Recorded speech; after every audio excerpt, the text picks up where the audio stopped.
നമസ്കാരം. I quit ജീവനൊടുക്കിയ nursing വിദ്യാർത്ഥിനിയുടെ diary താളിൽ എഴുതിയിരുന്നത് ഇത്ര മാത്രമായിരുന്നു. പെൺകുട്ടിയുടെ ആത്മഹത്യയുടെ കാരണം തേടിപ്പോയ പോലീസിന് പക്ഷേ ഒരു പരാതി കൂടി കിട്ടി. സഹപാഠികൾ മാനസികമായി പീഡിപ്പിക്കുന്നെന്ന് കാട്ടി പിതാവ് കോളേജ് പ്രിൻസിപ്പലിന് നൽകിയ പരാതിയായിരുന്നു അത്.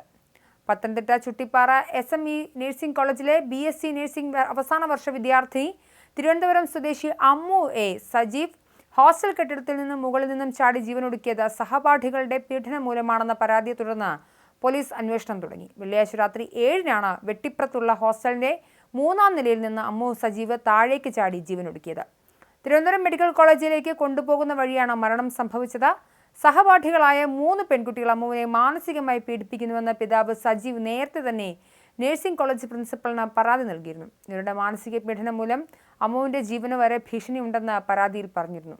അധ്യാപകരിൽ ചിലരും ഇതിന് ഒത്താശ ചെയ്തിരുന്നു. പിതാവ് സജീവ് നേരിട്ട് കോളേജിലെത്തി നൽകിയാണ് പരാതി നൽകിയിരുന്നത്.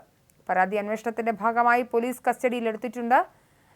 മൈഗ്രെയിൻ പോലുള്ള ശാരീരിക ബുദ്ധിമുട്ടുകൾ കാരണം വലഞ്ഞിരുന്ന അമ്മുവിനെ ആ സമയം സഹപാഠികളായ 3 കുട്ടികൾ പല രീതിയിൽ ശല്യപ്പെടുത്തിയിരുന്നു അത്രേ.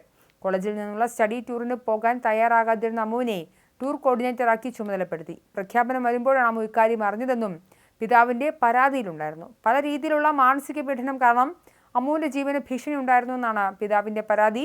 മെഡിക്കൽ കോളേജിൽ പോസ്റ്റ്മോർട്ടത്തിന് ശേഷം മൃതദേഹം ബന്ധുക്കൾക്ക് വിട്ടു നൽകി പത്തനംതിട്ട പോലീസാണ് തുടരന്വേഷണം നടത്തുന്നത്.